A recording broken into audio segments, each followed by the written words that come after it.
Pessoal, estamos começando o podcast, formato novo. E você que caiu de paraquedas aqui, seja muito bem-vindo. A gente não tem nome, na verdade, esse é o primeiro encontro que a gente vai fazer e estou começando com chave de ouro, o primeiro convidado aqui, mais que especial, Marcos Mion. Seja bem-vindo, mano. Fico mó feliz, irmão, muito, de verdade. Eu nem sabia que era o primeiro, quando você falou assim, pô, consegue gravar comigo o podcast? Eu falei, pô, lógico, gravo, mas me sinto feliz e que nem eu te falei, de certa forma, honrado em saber que eu coloquei um pouquinho de gasolina nesse projeto para você conseguir levar ele adiante. Não, e começar você sendo o primeiro, tipo, você é um cara que eu acompanho desde a MTV. Você é um cara que na TV fechada revolucionou, na TV aberta revolucionou. Agora também, enfim, pode falar, né? Netflix, projetos de streaming. Então, cara, você que está acompanhando aqui, gera expectativa porque temos um monstro entre nós. E eu acho que vai ser animal essa conversa aqui hoje. Obrigado, mano. Obrigado por ter aceitado. Eu que te agradeço, mano. De verdade. Você sabe o quanto eu te admiro, o quanto, pô, você está na minha vida há pouco tempo, mas de uma forma intensa e muito presente. E é uma parceria, uma amizade, assim, uma irmandade que eu tenho muito apreço, irmão. Muito. Amém. É recíproco, mano. É recíproco. Cara, eu queria começar e eu quero que a gente fique bem à vontade para falar sobre vários assuntos. A minha preocupação é... Se a gente começa a trocar ideia, né, eu e você, mano, a gente sabe que vai embora. Pois é, eu tenho um horário limitado. Você me diz quando tiver, tipo, no teu... Tá bom. Beleza. Eu não vou saber, mano, mas...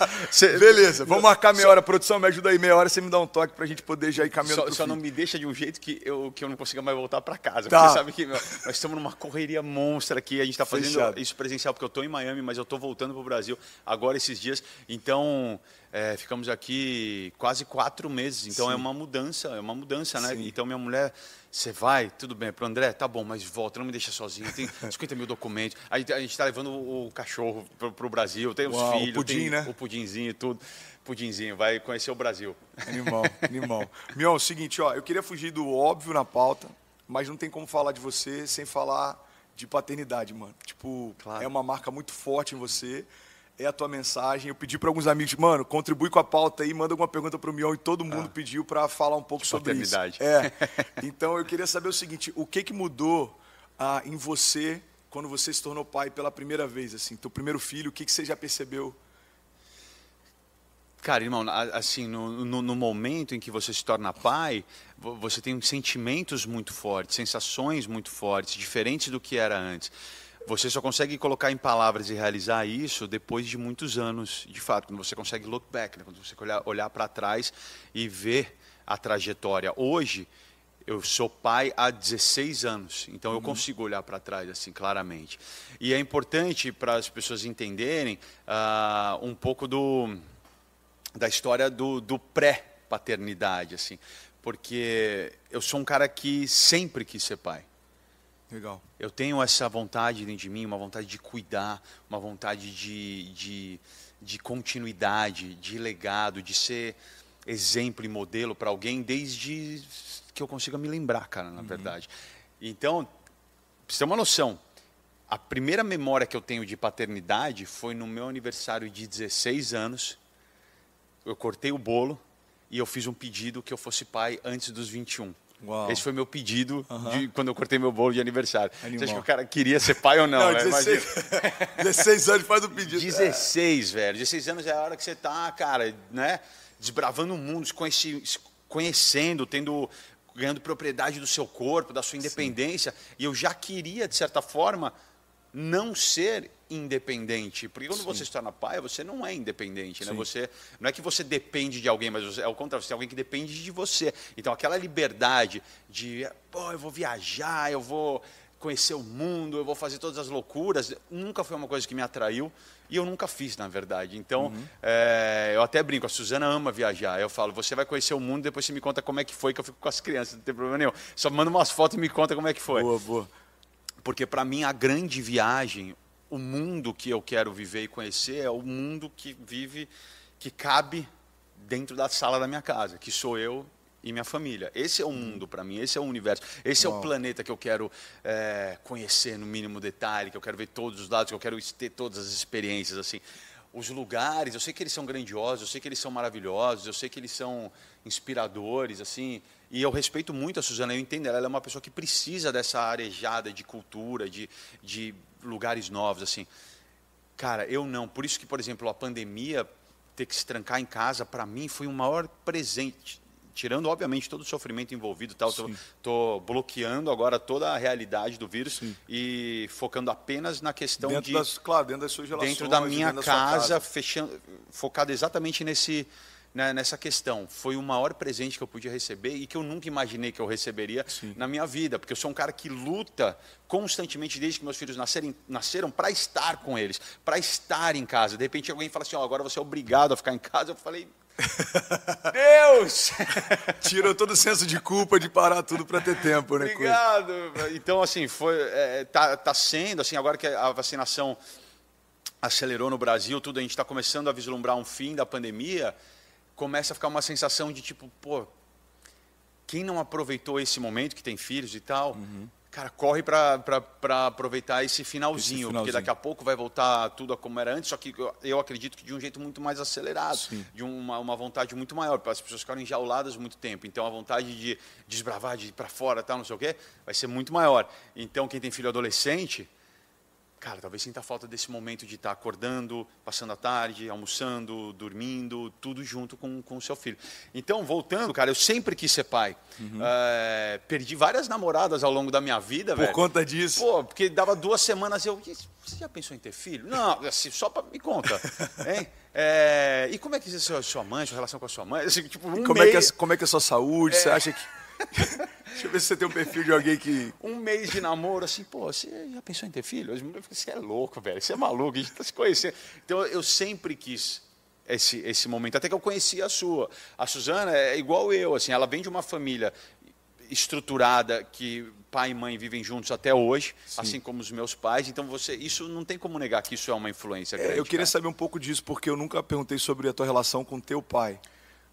É uma influência muito grande, assim, o berço no qual você nasce, você é criado, ele tem uma responsabilidade muito grande em cima das atitudes que você toma quando você monta o seu próprio berço, quando você está criando a sua própria família. Não é uma regra, cara, existem pessoas sensacionais que cresceram sem pai, cresceram sem mãe, não é uma regra isso, tá? E se tornaram pais excepcionais, assim. Então, eu falo da minha experiência. Para mim, o amor e o núcleo familiar que eu tive dos meus pais é talvez o maior responsável pela minha vontade de ser um pai muito, desculpa a palavra, mas muito foda, assim, porque é honrar o amor e a criação que eu tive e passar ela adiante, e eu já passo adiante para os meus filhos, vislumbrando os meus netos, e que eles passem isso adiante. Tem muitas coisas que hoje, meus filhos têm 16, 12 e 11. E várias coisas eu falo, você está vendo que eu estou fazendo isso? Que eu estou abrindo mão daquilo, que eu não sei o que, eu estou aqui com você. Quando chegar a sua vez, você tem que fazer igual. Muito bom. Criar consciência, né? Desde sempre, muito cara. Bom. Desde muito cedo, cara. Então, vou te resumir, gente, tá? A gente vai falar de paternidade, nós vamos falar horas aqui. Mas às vezes, resumindo, a gente perde as coisas boas. Mas, no momento que eu conheci a Su, a gente decidiu casar. Eu nem pedi ela em casamento, irmão. Eu pedi para ela me dar um filho. Foi assim, eu não falei, você quer casar comigo? Eu falei assim, monta uma família comigo, me dá um filho. E ela, cara, que sempre quis também, maluca, igual eu, a gente se conhecia há 3 meses, cara. Uau. Falou, vamos. Aí, eu vi um post seu falando um pouco sobre a história, como vocês se conheceram, né? Tipo... Estava em outro país. Ela morava fora, ela morava em Nova York. Sim. Ela sempre foi essa pessoa do mundo. Por isso que ela tem essa ânsia de viajar, de conhecer. Ela Não, sempre o teu foi storytelling é maravilhoso. Você fez um post no aniversário da sua, agora no último, desse ano, 2021. Eu comecei a ler a história e eu me transportei para aquele lugar, mano. Eu já imaginei, tipo, vocês, sei lá, mano, em Casablanca, e fogos estourando, espumante e tal. Eu gosto de dividir. Eu gosto de dividir as coisas. Mal. Porque o storytelling é muito importante para as pessoas se identificarem, se transportarem. Sim. E a minha história com ela é muito rica nesses detalhes assim meio absurdos, assim. E como tirar Deus dessa equação? Sabe, no momento que todo mundo fala, não, você tem que namorar 1 ano, você tem que fazer uma viagem, você tem que não sei o quê. A gente se conhecia há 3 meses, cara. 3 meses quando a gente decidiu casar, tá? Mas assim, antes disso, ela veio para o Brasil, olha que louco, cara. Ela veio para o Brasil ficar 1 semana, porque ela era férias do curso que ela fazia de Fashion Marketing em Nova York. Nessa semana, a gente se cruzou em São Paulo. Num jeito completamente assim aleatório também, cara. Eu fui para uma reunião, uma menina que eu conhecia na época trabalhava juntando marcas com pessoas, com investidores, tal, não sei o quê. Era amiga da Suzana e a Suzana estava passando a tarde com ela. Eu não... Até então, cara, eu sabia quem a Suzana era, porque a Suzana é super conhecida da sociedade paulistana, assim, já tinha visto ela em umas festas, mas assim, para mim era um calibre, era muita areia pro meu caminhãozinho, mas eu maloqueiro da MTV, os cabelos malucos, unha pintada, para mim ela era tipo assim, eu tinha até medo, assim, eu não sabia nem, eu não tenho roupa para sair com essa mulher, tá ligado? Aí, cheguei nessa reunião e eu lembro até hoje, velho, era um carro, ela tava num carro assim, meio uma picapezinha assim, ela estava com o vidro abaixado e ela estava assim, sentada no banco da frente, com os 2 pés no painel, uma bota, ela é muito estilosa, minha mulher, né, velho? Uma bota de franja, assim, com shorts jeans curtinho e uma camiseta meio amarela pastel. Eu lembro perfeitamente, cara, eu olhei e falei, meu, essa é a mulher mais estilosa que eu já vi na minha vida. Uau. Não é possível uma coisa dessa, cara. Aí... fui ali, falei com ela rapidamente, fiz a reunião, voltei, aí essa minha amiga que estava com ela, né? Eu já comecei, pô, você é muito minha amiga, né? Vamos ver se a gente fazer alguma coisa hoje à noite. Sim. Que eu me liguei que ela ia junto. Dito e feito. Saímos à noite, a Suzana foi, a gente ficou. E aí essa semana que ela estava no Brasil, faltavam uns 3 dias para ela ir embora. A gente ficou esses 3 dias grudado, colado, junto. A ponto de eu ir na casa dela. Uhum. Já chamar minha sogra, que é minha sogra hoje, e disse 3 dias, velho. Pô, sogrona, tal, não sei o quê. E, ó, a gente dá risada dessa história. Sim. Mas aí, fato é que ela tinha que voltar para Nova York. Só que eu puxei ela e falei assim, ó, é o seguinte, eu só quero te avisar uma coisa. Eu sou muito intenso, velho. Eu acho que isso é uma das características mais marcantes da minha personalidade, é a intensidade, assim, em cima do que eu quero. E de conseguir envolver as pessoas nisso. Sim. Eu cheguei para ela e falei assim, ó, é o seguinte, você vai voltar para Nova York e eu vou te dar 1 mês. Você vai ficar 1 mês lá, você vai fechar o seu curso, você vai entregar o seu apartamento. Eu não quero saber o que você vai fazer nesse mês e você nunca me pergunta o que eu fiz nesse mês. Você vai voltar daqui 1 mês e a gente vai ficar junto para sempre, a gente nunca mais vai se separar. Uau! E sério, mano. Eu tinha uns 22, acho 22, a gente casou com 24. Você já tava no limite já para ser pai, ele já tava desesperado, tipo, mano. Deus, eu pedi com 16, irmão, tô com 22, cadê o filho? Eu tinha pedido até 21, eu já tinha passado 1 ano e meio, tava no tempo extra, overtime, cara. O cara desesperado, né? Mano, Deus, será que não vai acontecer? Deus, mano, você tem 22, relaxa. Não, cara, mas Deus guardou, cara, perfeitamente, assim, muito cara. Bom. E foi exatamente o que aconteceu, velho. Eu vi que quando eu falei, ela deu um... Sabe quando a pessoa entende que vai ser tudo diferente a partir dali? É muito difícil isso acontecer, porque o relacionamento é uma coisa que você vai criando. Sim. Você não tem um momento, assim, a gente teve esse momento. E só com 3 dias que a gente se conhecia, assim, cara. 1 semana, né, mas na verdade, por aí. E deu esse momento de engolir, realizar que, ok, que as coisas não iam mais ser iguais a partir dali. Uau. Ela voltou, fez, e o que eu tinha proclamado ali aconteceu, só que aí eu fui encontrar ela na Europa, que ela viajou para Saint-Tropez, esse lugar que eu nunca nem, mano, sabe? Eu não sabia nem chegar, velho. Ela tá em Saint-Tropez, no barco, eu falei, eu vou, vai. Pé de Ilhabela, qual é que fica essa parada? Dá para ir de pedalinho? Dá para ir. Eu tô com um caiaque aqui, te encontro aí. Aí eu fui, a gente ficou 1 mês viajando, aí foi o tempo que deu esses 3 meses, aí eu cheguei para ela e falei assim, vamos ter um filho? E ela falou, vamos. Mano, é muito animal isso. Eu nunca ouvi de ninguém, tipo, meu pedido de casamento foi pedido um filho, tá ligado? Foi, velho. De tanto que eu queria a minha família, de tanto que eu queria ser pai, e de tão forte que foi o meu encontro com ela também, assim, sim, sabe?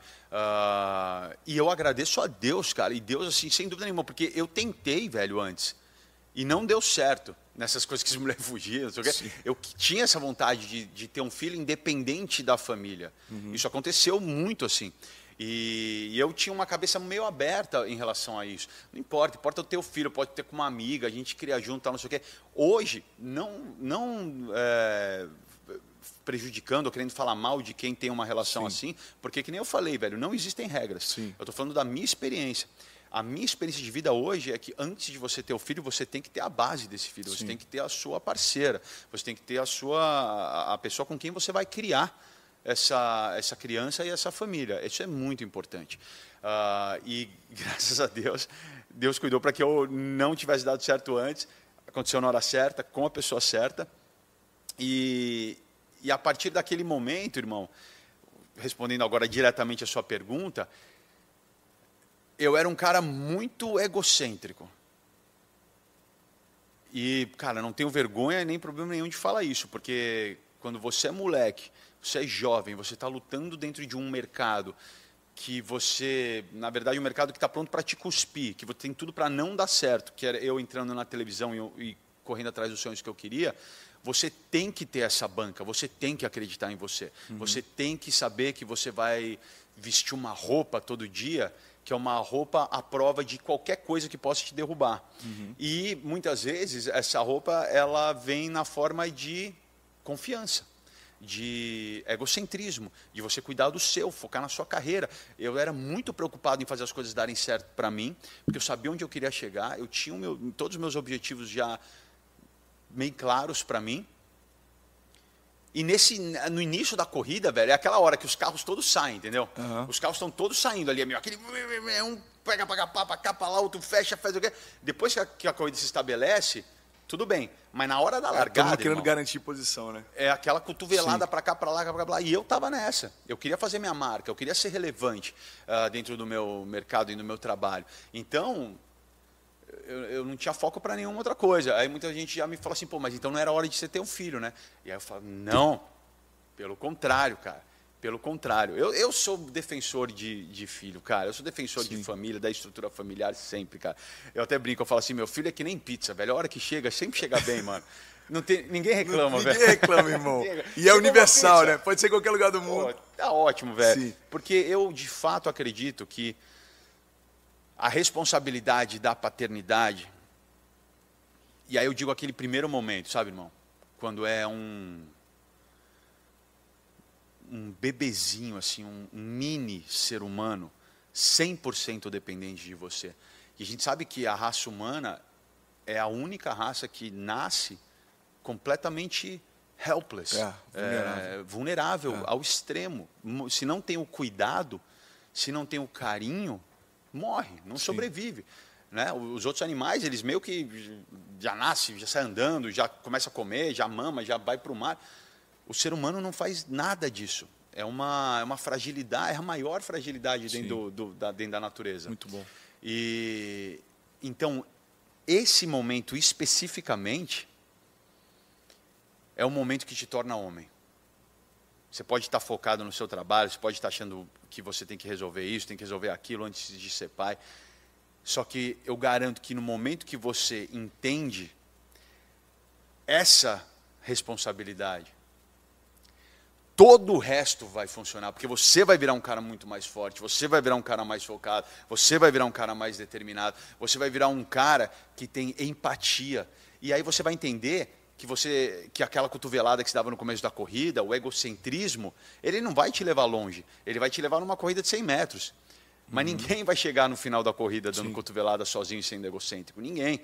Só que isso é uma coisa que eu falei. Hoje eu olho para trás e eu analiso. Na época eu senti.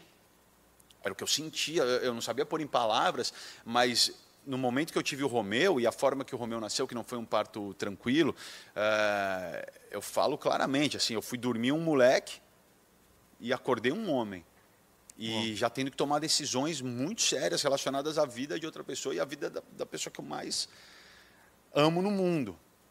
Não tem como você continuar sendo uma pessoa egoísta, não tem como você continuar sendo uma pessoa autocentrada, não tem como, cara. Até tem, né? Tem gente para fazer qualquer merda hoje em dia, mas se você tem os se você tem pai de verdade, né? Um pai não. Exato. Se você tem os princípios básicos e mínimos de honra, de ética humana,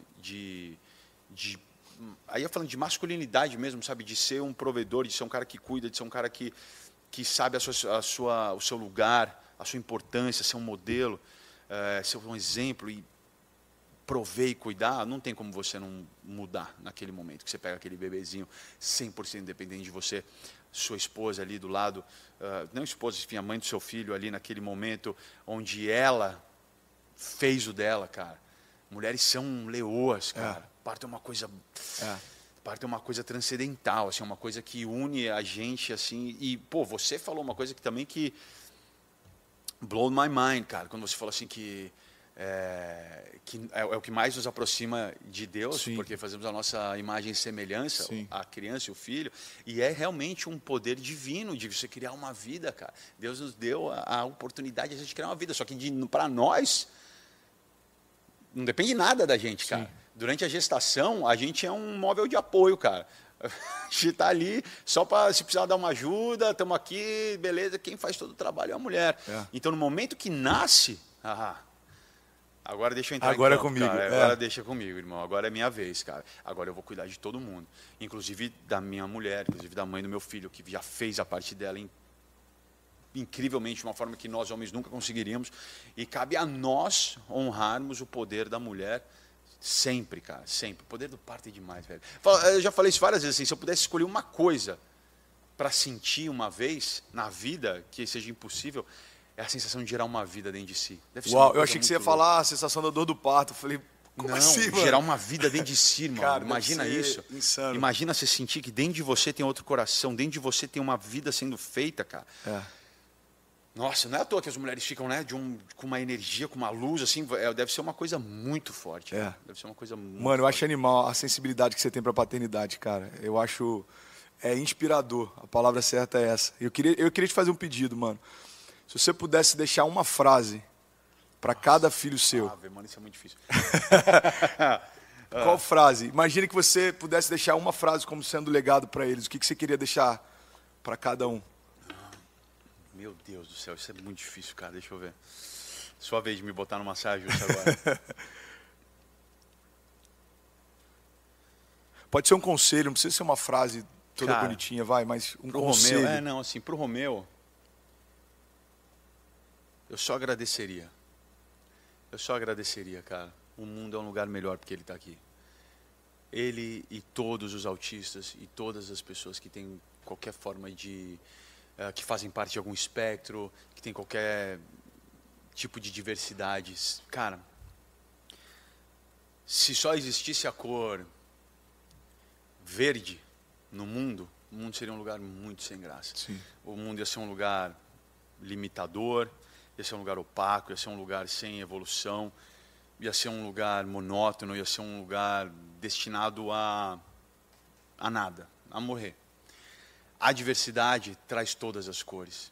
Nós somos seres diversos. A nossa diferença é o que faz a gente evoluir, é o que faz a gente entender, é o que faz a gente mudar os nossos princípios, é o que faz a gente virar as nossas chaves que estavam lá tão estabelecidas há tantos anos. Pô, mas como assim? Peraí, existe outra forma de pensar? Existe outra forma de agir? Não é, a minha não é a única? Então a dele é pior. Não, não é pior. É igual, só é diferente. Não, então peraí, então eu preciso entender que mundo é esse. Aí você vai desbravando mundos ao seu redor que existem. Irmão, existem. As pessoas que acham que são soberanas ou que qualquer espectro, transtorno, deficiência que tem ao seu redor é menor, não sacaram a vida ainda, cara. Sim. Não perceberam ainda. Eu vi uma analogia, é um ditado, eu acho, né? Oriental, que eu achei animal.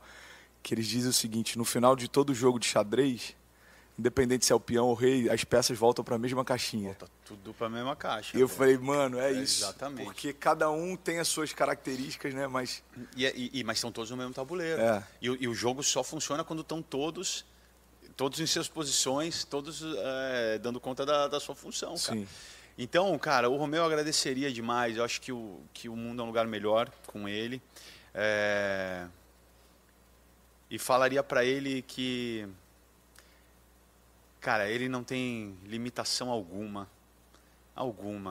Ele é uma luz na vida de todos. Ele se qualquer um algum dia quiser botar ele para baixo, ou quiser dar a entender que ele é incapaz de alguma coisa, ou que ele é inferior em qualquer aspecto, é para ele entender que isso é só comprovação do quão superior ele é.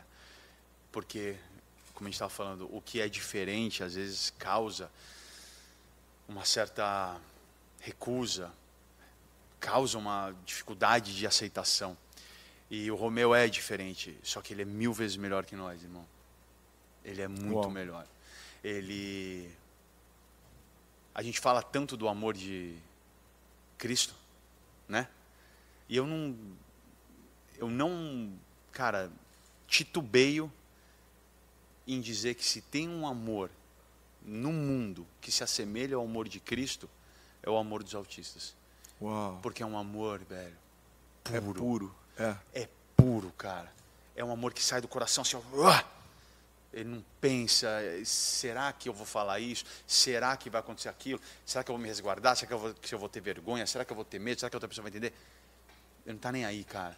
Ele não está nem aí. Tipo assim, a gente vai pegar pegar um carro no manobrista. Ele fala com todo mundo, cara. Ele fala não sei o que com o manobrista. Obrigado de trazer meu carro. Ele fala, obrigado você, tal, não sei o que. Aí ele para, olha pro cara e fala assim, eu te amo. Os caras ficam meio desconcertados assim, cara. É um amor, irmão. Assim, é o amor mais forte e mais puro que a gente tem na Terra. Por isso que eu falo, é o amor que mais se assemelha ao amor de Cristo, assim, sem dúvida nenhuma.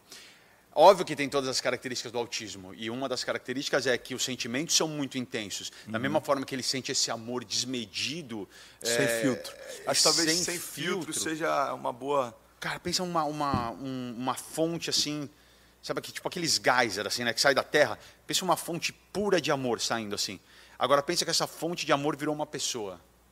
É meu filho, cara. Uau. Juro. Mas eu falei, com as características do autismo, também quando ele sente medo, quando ele sente angústia, quando ele sente raiva, também vem sem filtro, vem com força total. Essa é uma das características do autismo. Então, só para as pessoas entenderem que não é um mundo cor-de-rosa, não é um castelo da Disney constantemente. O amor, mas depende muito dos pais, né?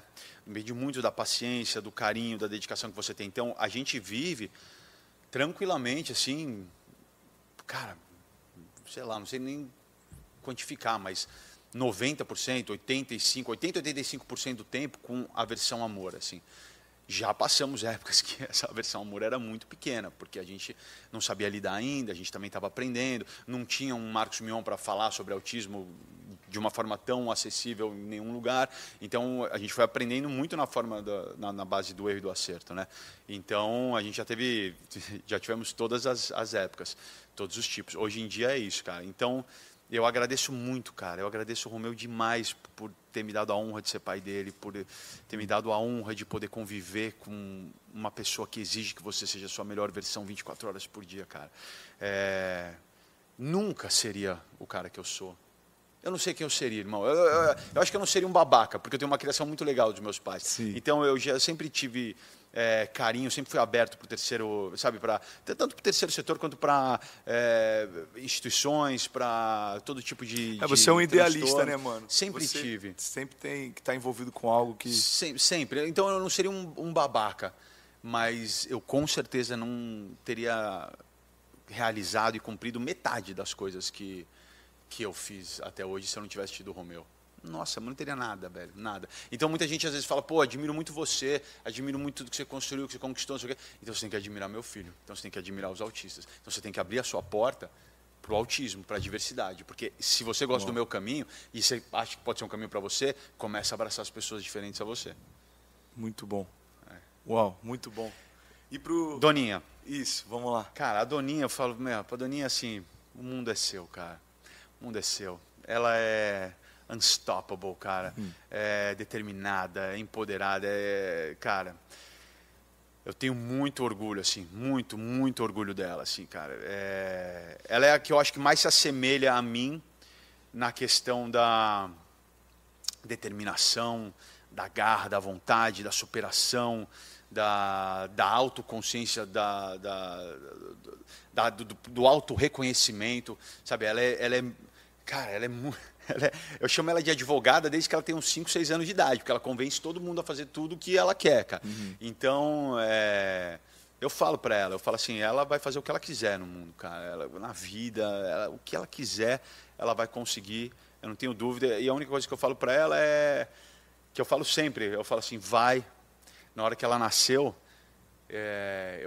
todos os meus filhos, eu acompanhei o parto, estava ali, peguei no momento que eles saíram, cortei o cordão e falei uma frase no ouvido de cada um, que eu queria que fosse a primeira frase que eles ouvissem no momento que eles estivessem aqui. E essa frase que eu falei para eles, para os 3, foi: bem-vindo, eu estou te dando esse mundo de presente. Agora vai lá. Uau. E take. Foi o que eu falei em inglês, né? Sim. Então, go and take it. Vai e aproveita e pega esse mundo, que esse mundo é seu. E ela, eu acho que já enraizou ali naquele momento, irmão, porque foi, cara, ela tem uma trajetória assim de tipo, correr atrás dos sonhos, cara, tanto que ela tem hoje 12 anos, e aí quando ela faz as coisinhas dela, tal, ela assina Girl Boss. Sério, mano? Sério.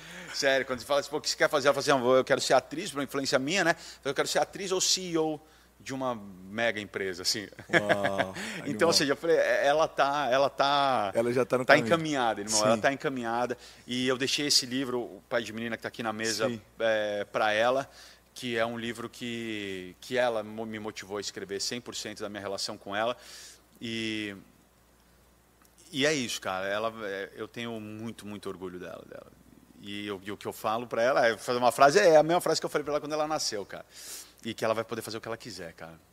Unstoppable, determinada, empoderada. Ela é cabulosa. Incrível. E Stefano. O Tefo, cara. O Tefo, ele é muito louco isso, cara. Meus filhos, cada um pegou uma característica minha e potencializou a milésima potência. É muito louco isso, cara. Se olhar para o seu filho e se enxergar, é uma coisa... É uma coisa indescritível, assim. Dá uma honra muito... Eu sinto uma honra muito grande, sabe? Quando eu vejo muito do Romeu em mim, quando eu vejo da Donatella, mas cada um tem uma característica diferente. E o Stefano tem a arte. O Stefano é um artista milhões de vezes melhor do que eu, irmão. Ele está pronto, ele veio pronto, assim, muito mais engraçado, muito mais sagaz, muito mais talentoso, canta muito melhor, toca tudo quanto é instrumento de ouvido, de olhar, tem ideia para roteiro, quer editar, cara, eu falo assim, eu só não vou atrapalhar o caminho dele. Eu só vou sair da frente, eu só vou dar Ele já está pronto para ser o CEO da Mionzeira lá. Como é que é o nome da tua... Mionzeira Entertainment. Mionzeira Entertainment. Não, a Doninha vai ser a CEO e ele vai ser o talento número 1, cara. Boa. Então, cara, a frase que eu diria para ele é para ele confiar mais nele, cara. Porque um talento desse tamanho, ele é difícil de manusear, ele é difícil de coordenar. E... claramente já dá para ver, assim, quando você se destaca em alguma coisa, sabe disso muito bem, não vai faltar gente para te pôr para baixo, não vai faltar gente para falar que você está viajando, para falar que não é tudo isso, e a gente já vê isso no dia a dia. Sim. Então, nunca ouça essas pessoas, nunca. Porque da mesma forma que eu falei para o Romeu que isso tem que ser... eu falei para o Romeu que era a comprovação do quão especial ele era, isso tem que ser a comprovação para o Stefano do quão talentoso ele é. Porque, se ele quiser, se ele focar, irmão, nada vai parar ele. Nada vai parar ele. Assim, 1 milhão de vezes mais talentoso do que eu. Então, a única coisa que eu falaria para ele é confiar no dom que Deus deu para ele. E trabalhar um pouco, porque ele é preguiçoso demais, mano. Preguiçoso demais, velho. Deve ser o lado artístico dele, um pouco mais introspectivo. Muito preguiçoso. Faz suas aulas, moleque. Estuda, moleque. Muito bom. No início da corrida, você é sensacional. Todo mundo fala que ele é virtuoso, né? Porque ele começou a tocar piano, porque a Donatella fazia aula e ele ficava parado ali assistindo a aula dela. Ela saía, ele sentava e tocava tudo que ela tinha aprendido, velho. Eu tomei um susto quando eu vi, cara. Aí eu falei assim, você está fazendo aula junto com a Dô? Ele falou assim, não, espera ela acabar e aí eu toco a música que ela estava tocando. Eu falei, o quê? Não é possível, velho. Isso ele fez sozinho. O canto eu saquei e investi desde cedo. Mas o dom para o instrumento é uma coisa que veio. Que veio naturalmente, assim, cara. Então, ele é muito fora da curva nesse sentido, cara. Só que eu falo para ele, agora ele é virtuoso, ele é uma criança prodígio, mas daqui a um tempo, todo mundo estudou, galera da idade dele, e ele vai ser só mais um. Então, para ele continuar sendo esse virtuoso, essa pessoa prodígio que chama atenção, ele tem que estudar, porque ele já ganhou um empurrão para sair lá na frente na corrida, entendeu? Tem uma frase que eu amo sobre preparo, que é do Arquilo, que ele diz o seguinte, a gente nunca sobe ao nível das nossas expectativas, a gente sempre desce ao nível do nosso preparo. Putz, mano, é isso. Então, eu acho que é isso. Mano. Agora, Mion, falando sobre esse meio artístico, você acredita que existe um vazio existencial numa galera aí que está influenciando a nossa geração? Você acha que a galera artística... Quantas horas nós vamos ter? Porque, cara, a gente já viu várias vozes na nossa geração. É muito difícil, mano. Que... Sabe por quê? Existem situações profissionais que parecem fáceis. Essas normalmente atraem o desejo popular. Então, durante uma época, assim, antes das redes sociais, todo mundo queria ter um programa de TV. Que parece uma coisa super fácil, cara. Você só chega lá, eu consigo fazer um programa de entrevista, eu consigo fazer um programa de auditório, eu consigo fazer uma novela, é fácil. É só chegar lá, vai estar tudo pronto, você só tem que dar o texto. Então, eu lembro um tempo atrás, as pessoas falavam, eu quero ser artista. Aí, depois de um tempo, veio essa nova geração começa, eu quero ser youtuber, porque parece fácil pra caramba. Sim. É só abrir a sua câmera e começar a falar. Agora, eu quero ser influenciador. É só mostrar meu dia a dia, mostrar as coisas que eu gosto, que as pessoas vão consumir, vão ir atrás para querer igual. Parece fácil, mano. Parece simples. Parece uma forma muito rápida e direta de ganhar dinheiro. E, de fato, para algumas pessoas, cai um raio aqui e ali, e até é. Mas, uma hora, essa bolha estoura. E sobram só os que são de verdade. Sobram só os que são bons mesmo, ou os que se prepararam para estar lá. No momento onde tudo está ainda parecendo fácil, é muito louco, cara, porque você vê médico, você vê cara que trabalha com bolsa, advogado, querendo ser influencer, querendo dividir a sua vida, o seu dia a dia. Não são artistas, não são pessoas que, sabe, que têm uma, sei lá... que não tem um poder de fala, de influenciar através da arte. Tudo bem, você pode falar assim, o médico ele é muito importante, muito mais que um artista, óbvio. Mas o médico pode ser influente e ele pode ser relevante dentro do meio dele. Ele não precisa fazer dancinha, ele não precisa botar filtro, ele não precisa... Porque aí começa a entrar nessa questão de, parece fácil, então eu quero fazer parte desse movimento, e você perde a sua essência. Então, o vazio vem de pessoas que não têm essência, das pessoas que querem as coisas muito fáceis, querem as coisas agora, acho que vai ser muito simples fazer isso, começar a ganhar dinheiro e virar uma pessoa famosa.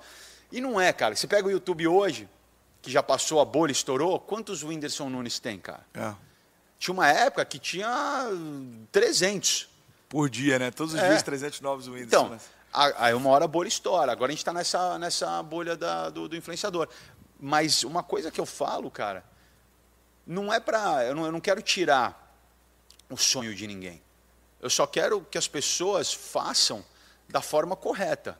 Eu quero que as pessoas entendam que, antes de você ser influenciador, você tem que ser relevante.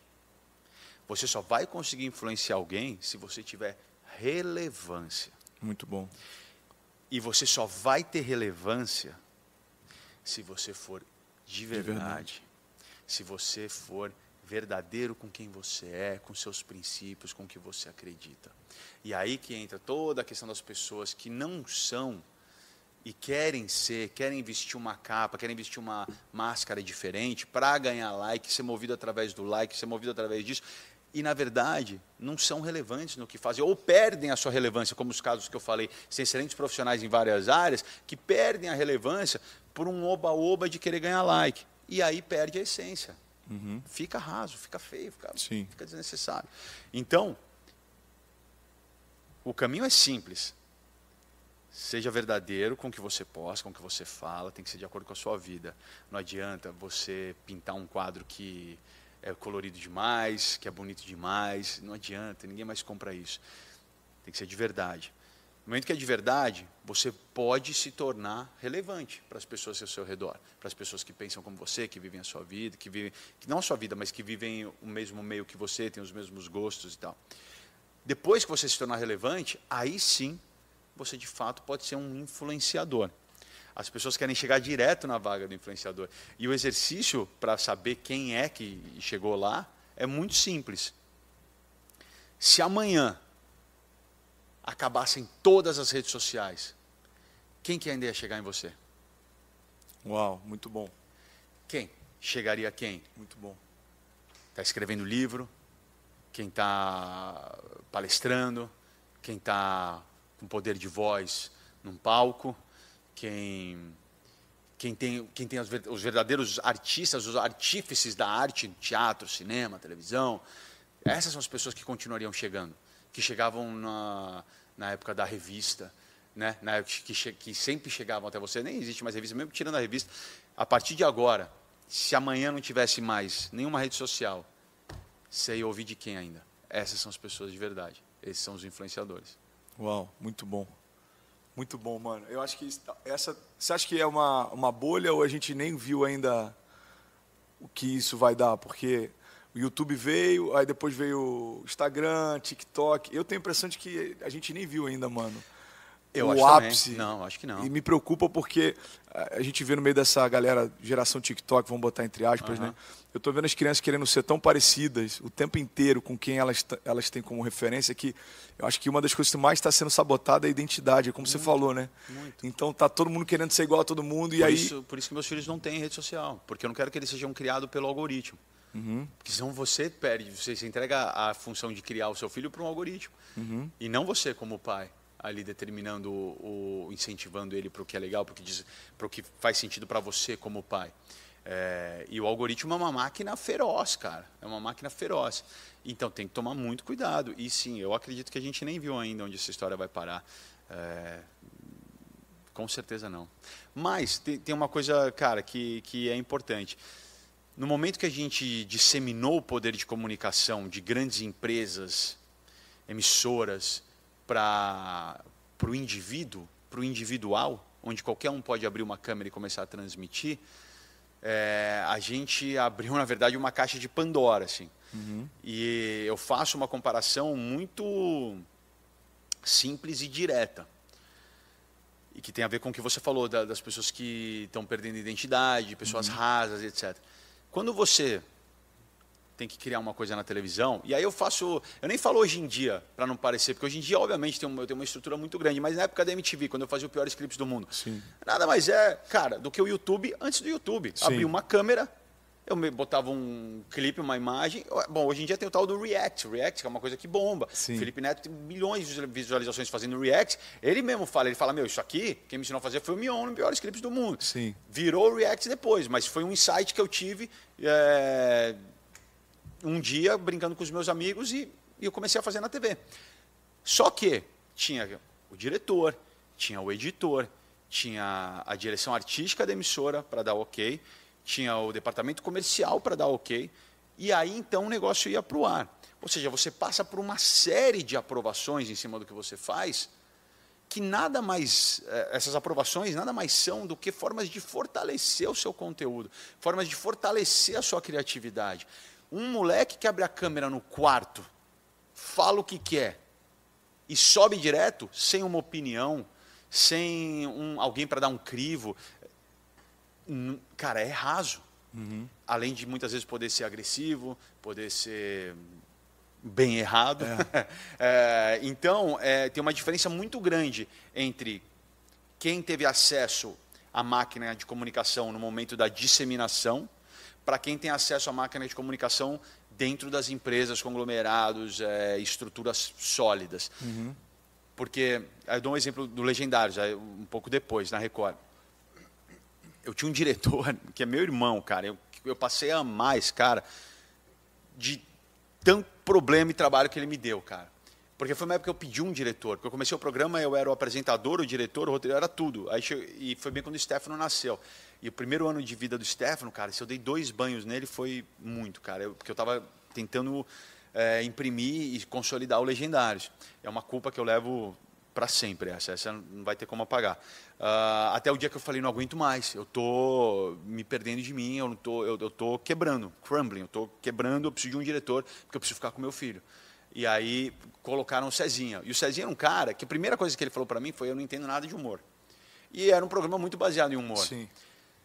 Eu falei: isso pode ser bom, isso pode ser ruim. Vamos ver o que vai ser na prática. Na prática começou muito ruim, porque tudo que eu fazia, ele olhava e falava: não tem a menor graça, cara.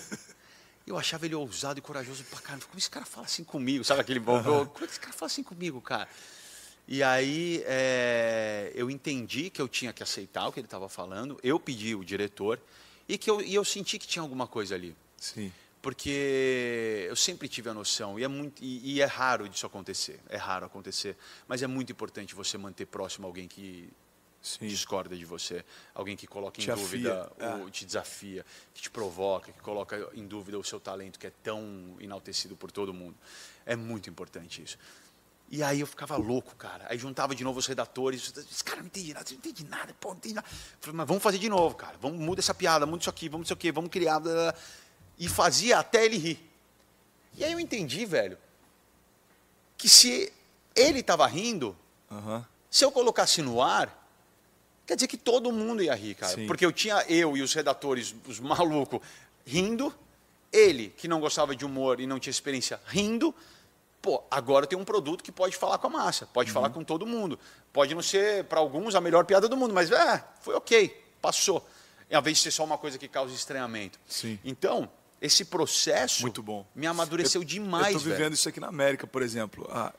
A dificuldade que a gente tem de ministrar para um brasileiro imigrante na América é que parte da comunidade aqui perdeu um pouco desse fogo que é tão comum no Brasil. Então, aqui está sendo uma escola, porque, cara, um encontro aqui que é completamente incendiário, você está pronto para ministrar em qualquer lugar do mundo, entende? Exatamente. Então, o crivo aumenta, né? Isso vai te desafiando. É tipo, se o Cezinha riu, irmão, o Brasil vai rir, né? É tipo... isso. Mas isso te dá o quê, mano? Estofo, cara. Isso te dá casca. Muito bom. Que dá o quê? Te dá profundidade. Que resulta no quê? No seu conteúdo não ser raso. Sim. Então, a gente volta para sua pergunta. Pô, essa galera, influenciadores, tão rasos, estão perdendo a essência?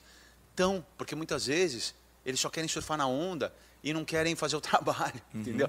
Então, eu já dei algumas palestras assim, para a galera criativa que está começando a trabalhar com redes sociais. Eu falo, antes de subir seu conteúdo, divide com alguém que não tem nada a ver com você.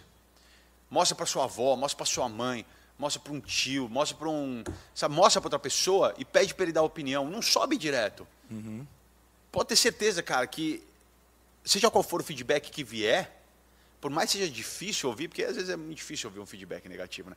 Por mais que seja difícil, ele vai te enaltecer, ele vai te fortalecer e vai fazer seu conteúdo ficar melhor, cara. Então, essa experiência que eu tive na TV aberta, eu trago para as redes sociais. Eu trago para... Hoje, a Mionzeira Entertainment, que nada mais é do que uma geradora de conteúdo para todas as redes sociais, ela é baseada nisso. Eu tenho uma equipe que trabalha comigo, são pessoas que me desafiam constantemente. São pessoas que eu já... Não existe mais a hierarquia eu sou o chefe e todo mundo reporta até mim. Não, até porque com a Netflix eu aprendi uma outra forma de trabalhar também.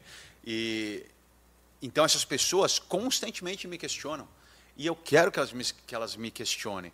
Isso me faz, cara, evoluir demais. Eu tenho que argumentar, raciocinar, explicar e convencer pessoas que têm densidade de talento. São pessoas que eu escolhi para estarem comigo porque elas são talentosas, elas têm uma densidade de talento alta, elas têm autorização para me dar esse feedback, assim como elas eu para elas. Conquistaram o direito de ser ouvido, né?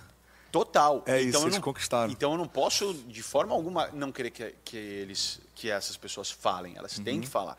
Então é um jogo que me torna muito... É um exercício mental, cara. É como se o meu cérebro fosse para academia todo dia, cara. Sim. Eu tenho que convencer essa galera, eu tenho que achar uma outra forma de trabalhar. Mano, você tem que se rodear de pessoas que não vão só aplaudir, cara. Eu acabei de...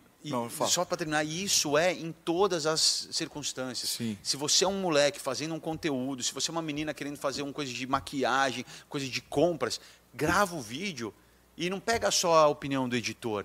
Mostra para o seu irmão que só gosta de videogame, mostra para o seu pai que acha isso uma babaquice, vê o que ele fala e depois adapta. E aí volta, você tem a risada do César, você tem a risada de todo mundo, você tem seu conteúdo vai ser bom, cara. Sim. Muito bom. Eu acabei de ministrar um mês inteiro sobre grandeza. E uma coisa que tem me desafiado muito é justamente o fato de andar com pessoas que despertaram para a grandeza em áreas que eu ainda não despertei. Exato. Então, o primeiro momento isso causa um choque, mas no segundo momento te desafia a começar a romper. Total. Então, eu converso com pessoas de diferentes plataformas, porque isso me ajuda demais. Então, eu converso com um amigo, por exemplo, que ele tem uma visão de negócio e de business que é fora da curva. Então a gente estava conversando, Perdão, a gente estava conversando esses dias sobre economia compartilhada. Ele ama o conceito de economia compartilhada. E aí ele falou, cara, eu utilizo no meu business, tudo que eu faço é através de economia compartilhada e tal. E aí eu comecei a pensar como eu posso aplicar isso dentro daquilo que a gente está construindo aqui. Então, espaço multiuso, uma logística de mobilidade maior. E aí eu sento para ouvir um cara que, sei lá, esses dias eu estava tomando café e conversando com um cara do mercado de agronegócio. Mas a forma como ele entende de agronegócio, de plantação, eu falei, mano, isso daqui eu posso utilizar na minha jornada de fé em relação à semeadura. Então, andar com pessoas que desafiam a gente, despertam essa grandeza na gente, é o que leva a gente para o próximo passo, né? E que querem nosso bem, né? Porque você também, às vezes, colocar uma pessoa nessa situação, essa pessoa pode te destruir, né? Então você tem que... Por isso que eu falei a densidade de talento. São pessoas que eu sei quem são, que eu trouxe para dentro, que eu trouxe perto, que nem você. É teu amigo, você sabe e tal. E tem aquela outra máxima, né, irmão? Que é o seguinte, se você é a pessoa mais bem-sucedida, mais inteligente dos seus amigos e do meio que você anda... Você é o teu limite. Muda de meio, cara. Muda de amigos. Muito bom. Mion, olha só, eu tenho 5 minutos para a gente finalizar. Eu queria que a gente falasse bem rápido sobre algumas coisas. Pode ser? Pode. Seguinte, você já pensou em desistir? Desistir? Em qualquer área. Nunca. Nunca pensou? Mas nunca. E qual que é a chave para o cara ter essa firmeza, mano? Porque desistir talvez seja um dos maiores desafios da nossa geração. Procrastinação, pessoas desistindo de sonhos, ansiedade, depressão, gente querendo desistir de tudo. Digo, eu nunca pensei em desistir de absolutamente nada. Pelo contrário, tudo que eu faço para ser o melhor. Mesmo se eu for, agora eu quero treinar, eu falei assim, eu quero viver que nem um bodybuilder. Eu vou fazer um negócio. Eu sou um cara que acredita na intensidade das experiências da sua vida e no momento que você entende que que fracassar nada mais é do que um degrau e do que um aprendizado, você não tem por que desistir. Não tem por que desistir. Se você tem medo se você não entende que é um processo longo, aí alguns degraus podem fazer você querer desistir. Mas no momento que você entende que esse degrau nada mais é do que apenas um obstáculo, do que um aprendizado... Sim, faz parte. Pô, é para você colocar na mochila e seguir adiante, entendeu? Então, eu nunca pensei em desistir. Eu acho que a autorresponsabilidade é uma marca tua, né? E eu falo assim, e aí você perguntou qual a chave. A chave, para mim, é que nem sempre foi a chave. Mas hoje, para mim, e há muitos, a maior parte da minha vida, a chave é o legado. Eu sou muito movido por essa palavra. Cara, eu tenho que honrar o oxigênio que eu gasto nesse planeta, entendeu? Eu tenho que honrar a minha vinda para cá. Eu tenho que honrar o que Deus planejou para mim, o que Deus espera de mim, e eu tenho que honrar meus filhos, cara. O legado, para mim, é a coisa mais importante, é o que me faz seguir que nem um trator constantemente, aconteça o que acontecer, sempre. Eu quero que meus filhos lembrem de mim, quando eu não estiver mais aqui, através das coisas que eu deixei, e não só de histórias que eles podem contar, mas de coisas físicas, palpáveis, um legado construído, as leis que eu consegui fazer serem sancionadas no Brasil, sabe, a arte, os livros, os programas, a criatividade, as centenas e centenas de pessoas que eu ajudei diretamente, as vidas que eu mudei, que eu toquei. Eu preciso que eles sintam esse orgulho de mim. Eu preciso que eles tenham um legado para servir de base da vida deles. Muito bom, muito bom. Eu acho que isso tem muito a ver, cara. Eu vejo essa característica de você de autorresponsabilidade. Irmão, o pai que eu vou ser depende de mim. Sim. O corpo que eu vou ter depende de mim. Sim. O sucesso que eu vou ter depende de mim. Eu compartilhei, eu acho até que você estava nesse dia, uma história do Mike Tyson que eu achei animal. Um repórter foi perguntar para ele se era verdade que ele corria às 6 da manhã. Aí ele falou, não, mano, não é verdade. Às 4 da manhã eu acordo para correr. Às 6 da manhã eu estou terminando a corrida. E se eu souber que algum adversário meu está correndo às 4, eu vou acordar às 3. Se eu souber que tem alguém correndo às 3, eu não vou dormir mais para não parar de correr. Então, irmão, e aí ele falou uma coisa, cara, que eu achei animal. Ele disse, porque... Aí o cara disse, mas você não é o campeão mundial, mano? Ele falou, pois é, por isso que eu sou campeão mundial. A responsabilidade de continuar no topo é minha e não deles. Então isso é algo que para mim, tá muito impresso em você, sabe? Essa autorresponsabilidade de fazer história. Sim. Eu quero fazer história. Eu sou um cara, irmão, Eu odeio dormir. Odeio dormir. Dormir para mim é uma perda de tempo, velho. Tem tanto livro para ler, tem tanta coisa para escrever, tanta coisa para assistir, tanta coisa boa sendo feita assim no mundo. Eu sou um cara que eu preciso produzir. Eu preciso produzir, cara. Então, mas tudo focado no legado. E eu falo que nem sempre foi, porque antes dos meus filhos eu já tinha essa motivação em mim e eram outras coisas que me motivavam. Mas eu acho que é muito nobre como ser humano você entender que o que você faz não pode beneficiar só você mesmo. Uhum. Se você acha que a sua missão, o seu propósito só traz benefícios para você mesmo, como a sua própria riqueza, a sua beleza, o seu status, a sua posição, tá errado, cara.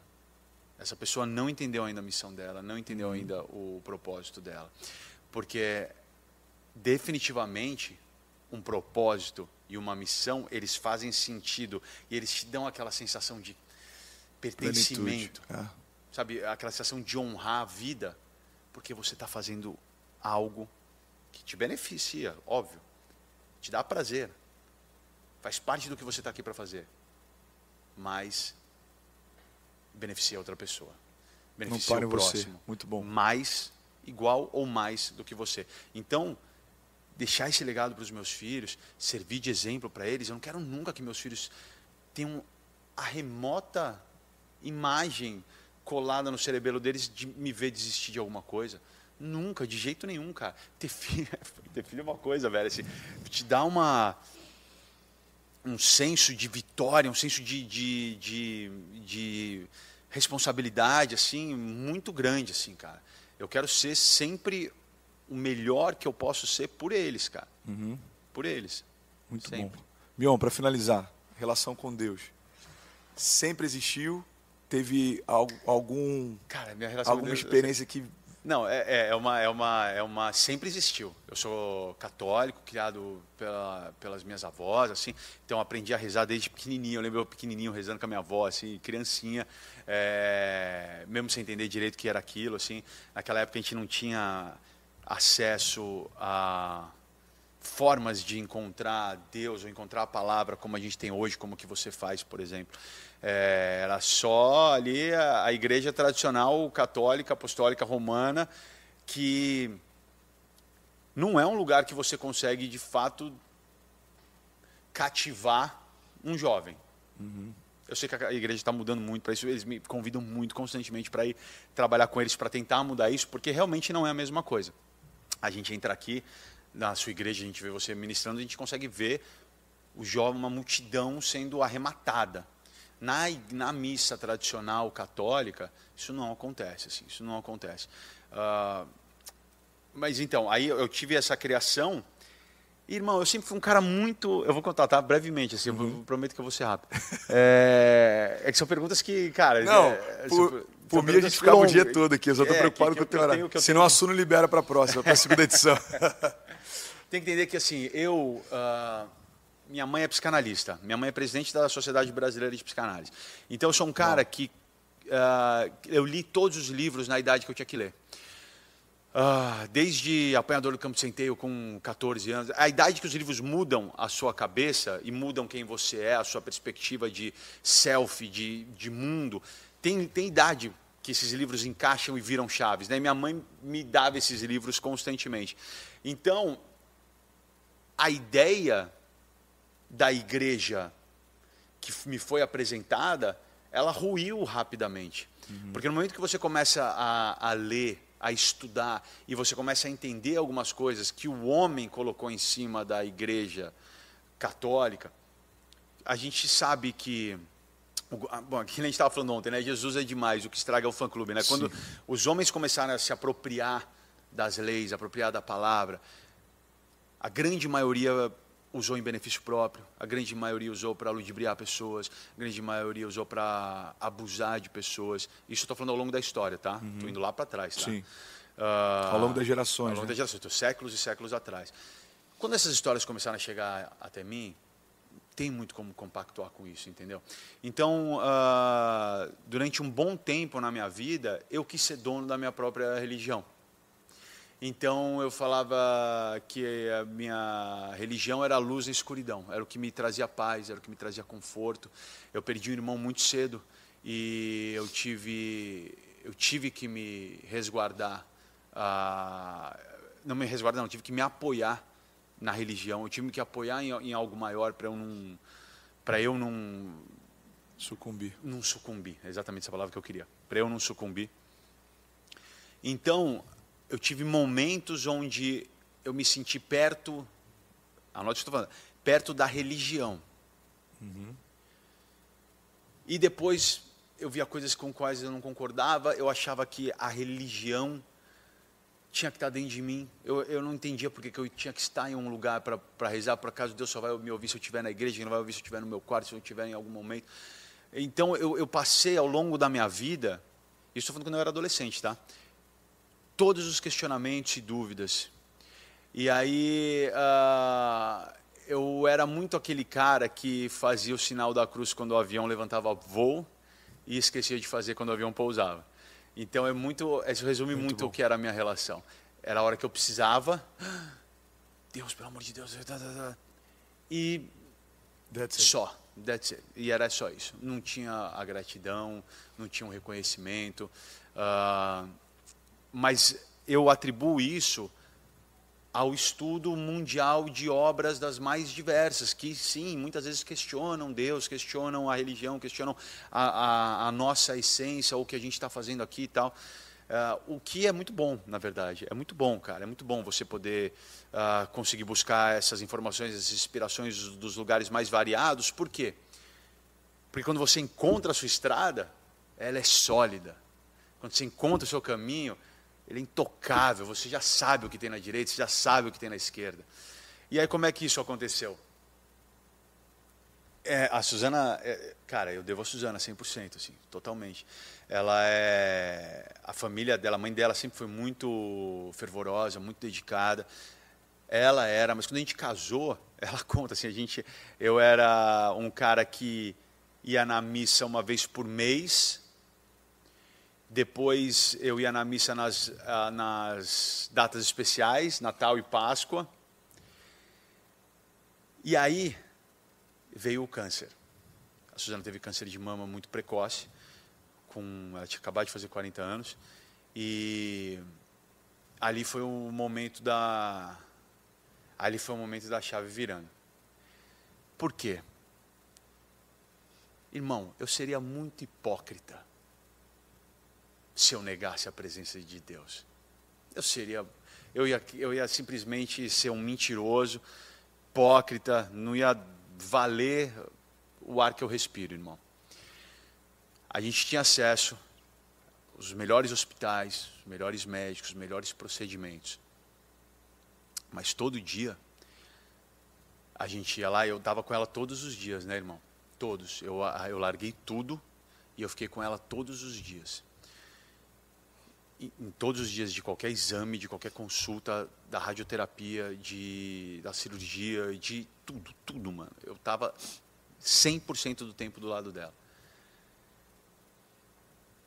E quando a gente chegava, por exemplo, eu lembro perfeitamente, para todo o processo da quimioterapia, depois da radioterapia, era a minha função. A gente chegava, enquanto ela começava a se preparar, eu ia pondo assim nas janelas do quarto, tinha um pôster de Jesus, um pôster da Nossa Senhora. Você sabe que eu sou devoto, a gente já conversou sobre isso. Eu acredito em Maria e 100% tinha um pôster dela e um pôster da nossa família. E no pôster da nossa família estava escrito assim: a minha luta é por vocês, a minha vitória é por vocês. E todo dia eu botava esses pôsteres na janela. E aí eu voltava, sentava com ela e a gente começava a rezar o terço. A gente rezava o tempo inteiro da quimioterapia, era rezando. Às vezes ela dormia, às vezes eu dormia, mas ficava no celular tocando. E aquilo virou o nosso ritual de certeza que a cura viria. O nosso ritual de certeza que a gente não estava sozinho. E eu sentia muito forte, irmão. Muito forte. Tanto que eu não tive um único segundo de dúvida. Cara, qual como eu fico? Meu, Deus me empoderou de uma fé tão grande naquele momento, que eu sabia que eu tinha que ter por ela, mas eu tinha por mim também. Eu não tive medo de perder ela um segundo. Um segundo eu não tive. Eu tinha certeza absoluta, baseada na minha fé, baseado que Jesus e Maria estavam ali com a gente constantemente, cara. Constantemente. E depois eu escrevi um texto, eu falei assim, a medicina é necessária e os remédios têm um poder muito grande, mas eles ganham um poder muito maior quando eles são somados à fé. Esse espírito que dá gente de vitória, de não estarmos sozinhos, de sentirmos fortes, abraçados, cuidados, foi o que fez as coisas andarem, foi o que fez tudo dar certo, irmão. Naquele momento, eu entendi que eu estava errado na minha busca. E eu pedi para você prestar atenção no que eu estava falando, porque eu buscava trazer a religião para dentro de mim. E estar perto, e estar dentro da religião. E aí eu entendi que não era religião, era Deus. Que Deus tinha que estar dentro de mim. E que eu tinha que estar perto e dentro, e andando embaixo, e dedicando a minha vida a Deus. Porque, irmão, o resto todo, eles são meios, eles são fortalecimentos. O que você faz é um canal direto para conectar as pessoas com Deus. É incrível, é necessário, é seu dom, é seu chamado, é seu propósito. Só que a gente vai encontrar Deus na hora que a gente olha para dentro. Yes. É isso. Na hora que a gente busca, por que eu estou com esse vazio? Por que eu estou com esse medo? Por que está faltando aqui? Está faltando a paz que Deus traz. Deus me deu paz durante o câncer. Eu tive paz no processo. Eu consegui olhar para a Suzana com 100% de paz, de certeza da cura. Isso fez toda a diferença, irmão. Fez toda a diferença. A partir dali, a partir desse processo, faz 5 anos isso. Foi que a minha chave virou. E eu entendi. E eu entendi plenamente, assim, muita coisa na minha vida, cara. Muita coisa que eu passei. Entendi meu propósito. Cara, entendi tudo, assim. Entendi tudo. É tão boa essa sensação, né? É uma sensação tão incrível de você falar assim, nossa, como as coisas fazem sentido, como as coisas encaixam. E as coisas encaixam quando você coloca Deus na equação, cara. Então, durante muitos anos, eu falei assim, foi bom eu ter as dúvidas, foi bom eu questionar, porque no momento que eu entendi, foi sólido, irmão. Foi muito sólido. Tanto que as pessoas falam, as pessoas me veem na missa, depois me veem no culto, e eu tenho muita tranquilidade em relação a isso, porque eu sei que Deus está dentro de mim. E que, com todo respeito, mas eu uso eu uso as pessoas os padres que me emocionam, as missas que eu vou, as músicas que eu ouço, como formas catalisadoras. É isso, são lugares de encontro, né? Exato. É um lugar de encontro. Exato. Rezar de mão dada é mais forte do que rezar sozinho. Rezar numa multidão é mais forte do que rezar sozinho. A fé soma, cara. A força fica maior, fica mais forte. É isso. E eu tenho um cara que fez muita diferença na minha vida, que é o padre Fábio de Mello. E ele é um cara que me libertou de ter que aceitar a Igreja Católica Apostólica Romana com os homens e as suas decisões e as suas interpretações. Ele me libertou de ter que aceitar isso para ser cristão. Ele me ensinou claramente que a minha relação é com Jesus Cristo. Minha relação é com Deus. Yes. Se você tem alguém que consegue interpretar a palavra escrita de uma forma que você concorde, ótimo. Mas não esqueça nunca que são interpretações de seres humanos. Sim. Homens que leem a Bíblia. Homens que já traduziram esse livro centenas e centenas e centenas de anos e de vezes. Você é um estudioso, você sabe disso. Existem vários casos que você consegue procurar de que uma palavra muda todo o contexto. Tem dois sentidos. E se a Bíblia que você lê, o cara decide ir por aqui, pô, sua crença está indo por aqui. Sim. Ou está indo por lá. Ou seja, você tem que ter essa compreensão de que toda religião que a gente... Toda religião que a gente tem disponível para se afiliar, para fazer parte, elas são criadas por homens. Elas são passíveis de falha, porque o homem é passível de falha. Você tem que encontrar a que você se identifica mais, a que você conhece as pessoas, a que você tenha uma confluência de ideias. Que os frutos evidenciam o que eles creem, pregam. Exato. É isso. Se você entra num lugar e você sai falando, pô, foi legal, não é o seu lugar.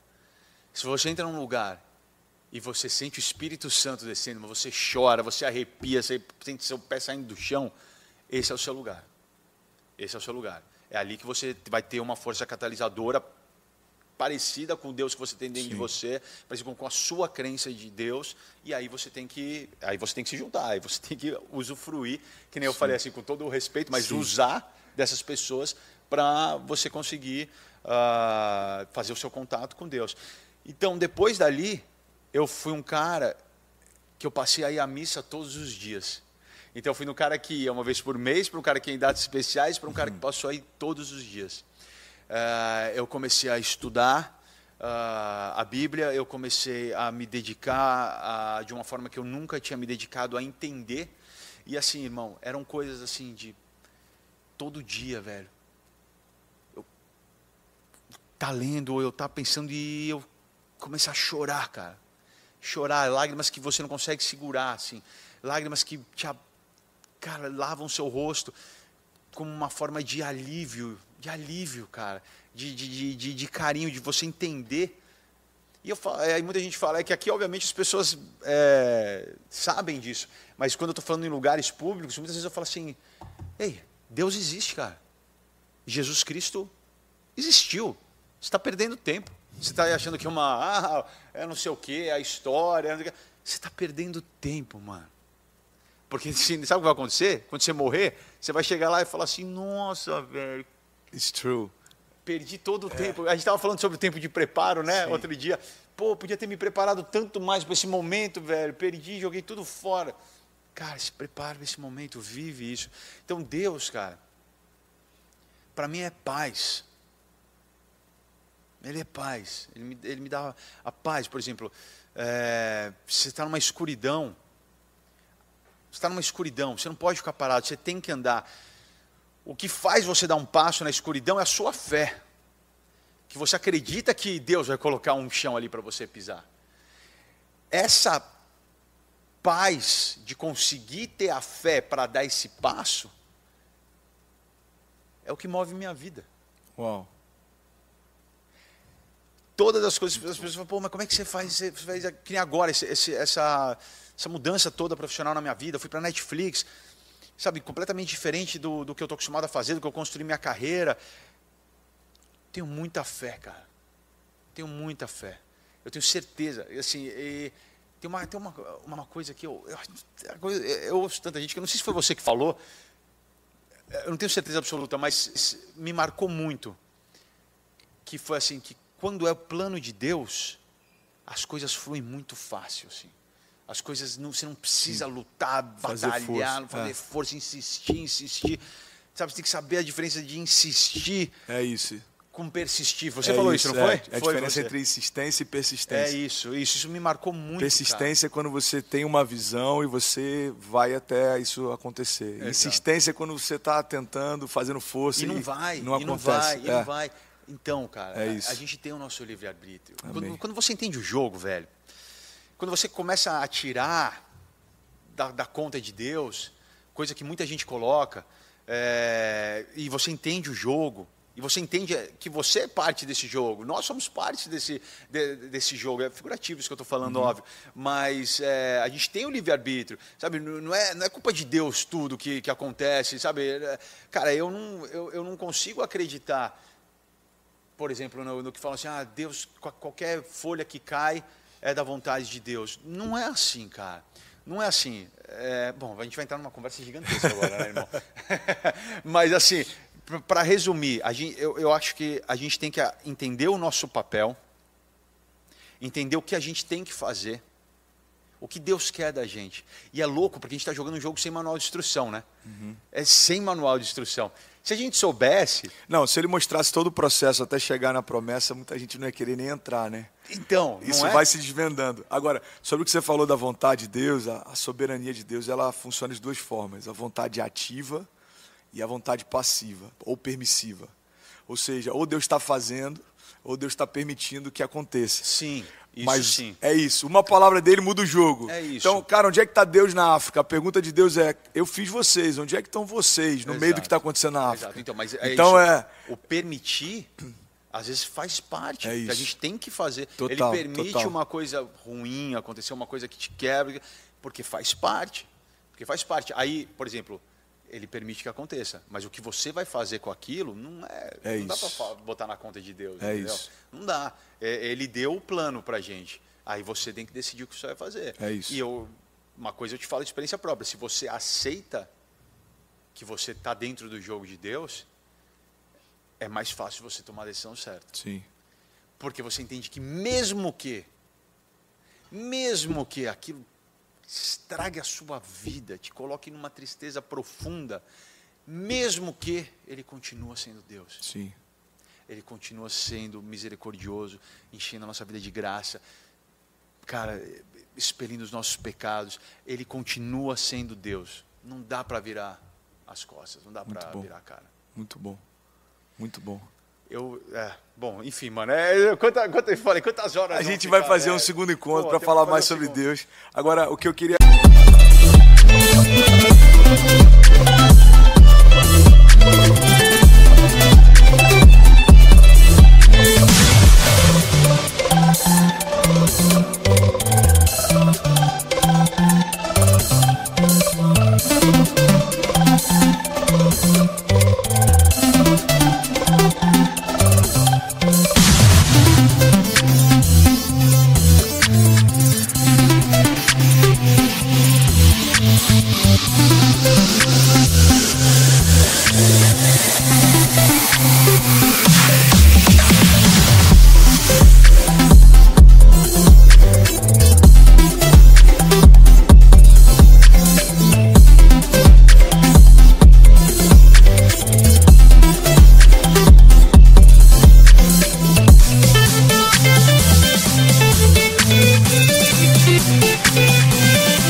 Que eu acho que faz muito sentido, assim, cara. Quando você entende o Calvário, quando você entende os últimos dias de Deus, é uma coisa que me emociona muito, sabe, irmão? Cara, me emociona demais. Eu me emociono muito pensando nos últimos dias de Jesus aqui, no plano terrestre, assim. Quando você se dedica a minimamente tentar se colocar no lugar, não faz sentido você não querer honrar. Se você não entende, se você nunca tentou se colocar na situação dele, o que ele passou, o que ele entendeu, o que ele aceitou, a dor que ele sentiu, a dor avassaladora que deve ter sido na hora que ele sentiu todos os pecados entrando dele, que até duvidar aquele momento que ele pergunta: por que me abandonaste? Porque ele naquele momento virou homem cheio de pecado. Yes. Se você entende, porra, olha como eu fico, velho. Não tem como você não falar: eu vivo por esse cara, eu vivo por essa força, eu vivo por essa energia, porque esse cara fez por mim o que ninguém nunca vai fazer. E ele aceitou, velho.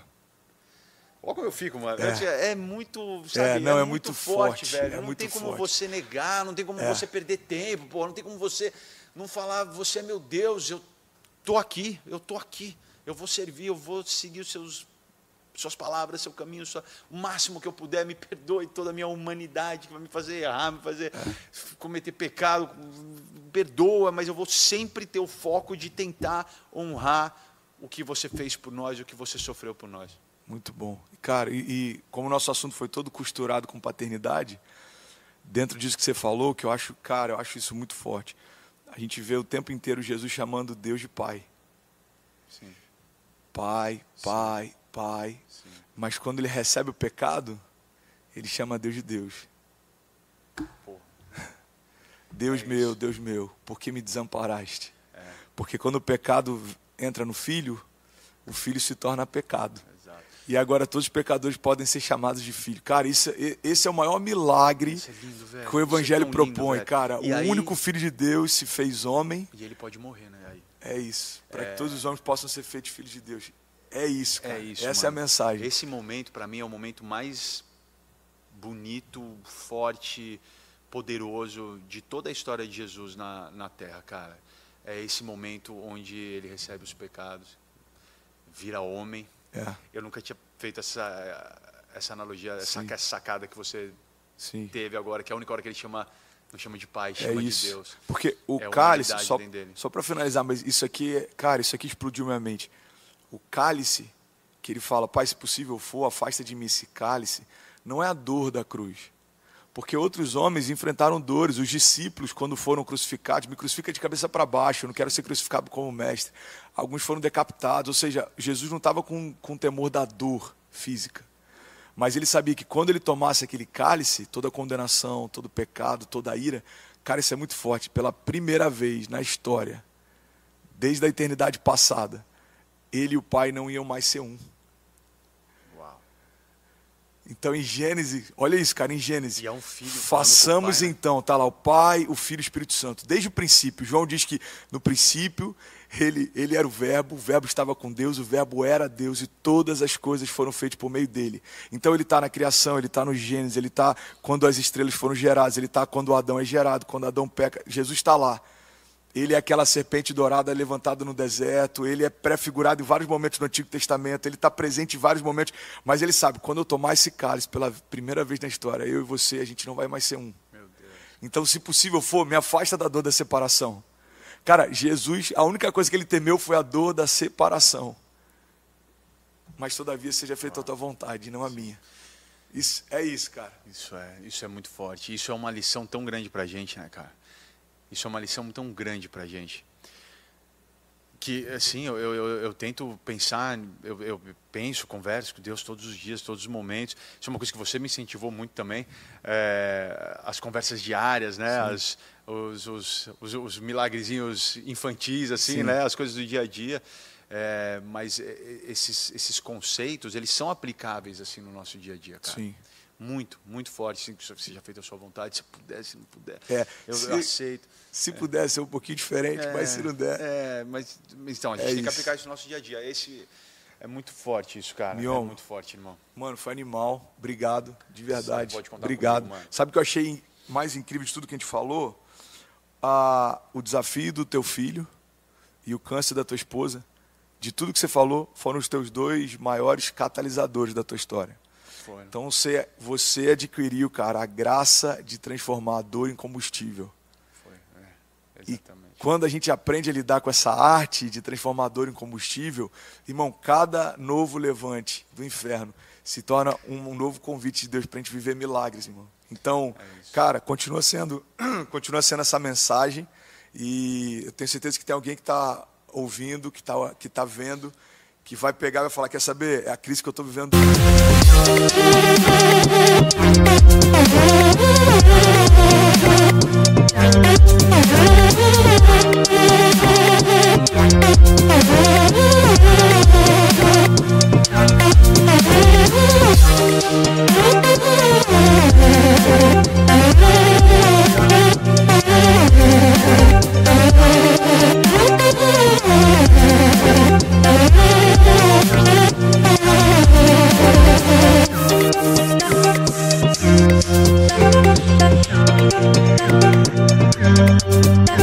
Thank you.